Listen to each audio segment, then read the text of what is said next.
a unique opportunity for anime and manga fans. If you're a One Piece fan, I'm sure you'd love to draw your favorite characters. Now you can get 2 amazing books for free. The first book will teach you drawing techniques, and the second one will show you how to create art directly on your phone without even needing to draw. You'll be able to create stunning virtual artwork just like the one on your screen right now. Both books are completely free if you act fast and click the link in the description. Don't waste time. This is a one-of-a-kind opportunity.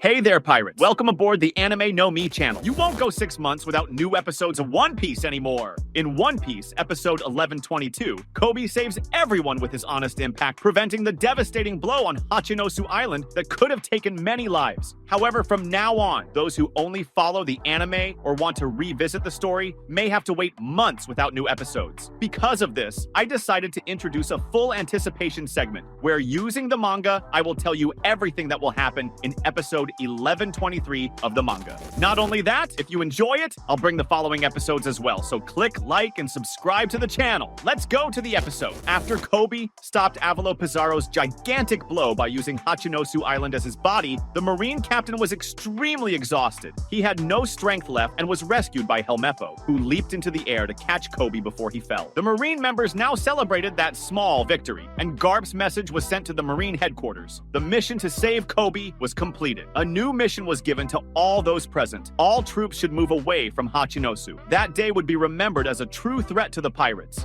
Those who participated in the battle at Hachinosu would be the future of the Marines. But what about the past? The great hero of the Marines, Monkey D. Garp, was lying on the ground, a large ice spear piercing through his torso. After this, we moved to a distant place outside the New World. We returned to Fusha village, where Luffy grew up. Despair was visible in every direction. Everyone was wondering about Garp, as his situation on the pirate island was unknown. Some even hoped he hadn't been declared dead. We then see Whoop Slap, the angry mayor of the village, telling people to stop talking nonsense. He said that Garp is a legendary man and there was no reason to worry about him. Even so, Makino said she was worried about Garp. In a newspaper, we also see a picture of Luffy. Her little boy smiled as he looked at the photo, and she also smiled, saying, "You really like your big brother Luffy, don't you?" Up on the mountain, the news also shocked everyone. Dadan was wondering what Garp and Luffy were thinking, drawing so much attention. But let's go back to the New World. This time, the scene takes us to the future island Egghead, where we see a gigantic fleet of ships, a powerful military force that surpasses even the Buster Call in numbers and strength surrounding the island. Over 20 battleships, more than 100 ships of various sizes, and inside them, a total of 30,000 Marines were ready to attack that place. And the attack had already begun. Leading this absurd force were 9 vice admirals from Marine headquarters.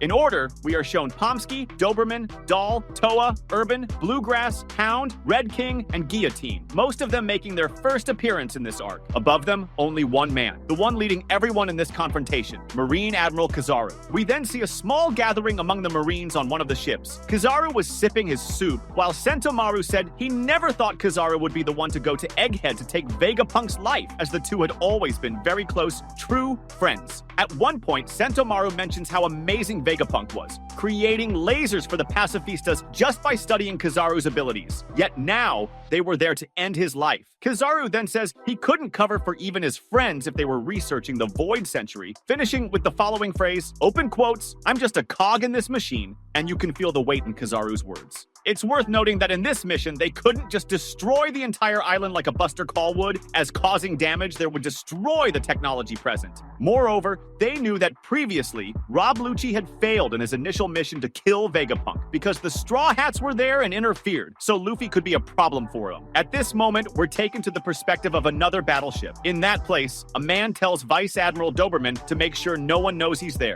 The man was reading a newspaper that said the following, open quotes, "The Straw Hat Pirates have invaded Egghead and taken Vegapunk hostage," close quotes. The man then approved the article, which had been written for his benefit courtesy of Morgan's. That man was J. Garcia Saturn, one of the Gorosei, the warrior god of science and defense of the 5 elders, who now asked about the current situation. Doberman responded to him in an extremely formal manner, stating that there was no final report from CP0 yet. However, the fact that Sentomaru was still on guard meant there was no doubt that those inside lab phase were the 7 Vegapunk Vegapunks, the 4 Seraphim protecting them, and the group allied with them, which happened to be a Yonko crew, the Straw Hat Pirates. In addition, the advanced unit, led by 3 members of CPO Lucci, Kaku, and Stussy, was also present. However, there was a dome in place, a barrier still at 100%, so entering or leaving Punk Records was impossible. Everyone was still in the dark. A day had passed, and they had no idea what had happened inside. Saturn then questioned the Vice Admiral about the researchers and workers on the island. Doberman replied that they had managed to escape safely and had already been tracked, with their location confirmed. Everyone was safe. At that moment, Saturn's expression changed.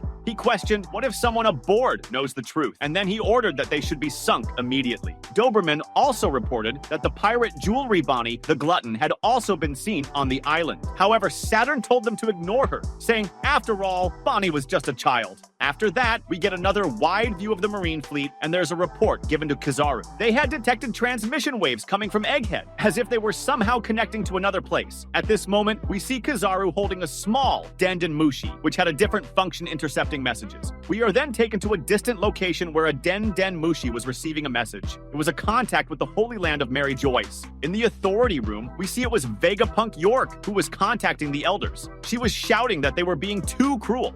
She questioned why she had to lose her life too. After all, it was she who had revealed everything about Vegapunk's plans. York was the traitor, but in the end, she was still a Vegapunk, and her betrayal didn't change that. Even so, York was desperate. She said it was absurd, and that if she were truly interested in the Void Century, she wouldn't have told them anything. After this, the elders seemed to try to deceive York once again, saying she had done well to survive. But what they really wanted was to extract information from her, asking if CP0 had shown up and what had happened to the Straw Hat Pirates. York then said that since she was the one who called, she would let them guess. After all, her survival shouldn't be a surprise. The Seraphim were under her command. Finally, York questioned why there was a fleet surrounding the entire island and asked if they were going to declare war on her. In the end, the elders said they had changed their minds about her. But first, they asked a question. Was York capable of replicating the Mother Flame on her own? At that moment, we see that she apparently could. York said the reactor she needed was there. The elders just needed to promise not to target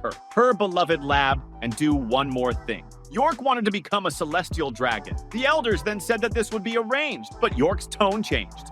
Now scared, she shouted, I need something else first. Save me from Luffy. At that moment, everyone who heard that message was shocked. Those were York's last words, as she had actually been captured by the Straw Hat Pirates. Thus, episode 1123 will come to an end. Comment on what you thought and if you want more episodes in this format as well. That was today's content. We hope you liked it and want to share your opinion on the subject. Don't forget to share the video, give it a thumbs up, and I'll see you in the next video. Take care and stay amazing.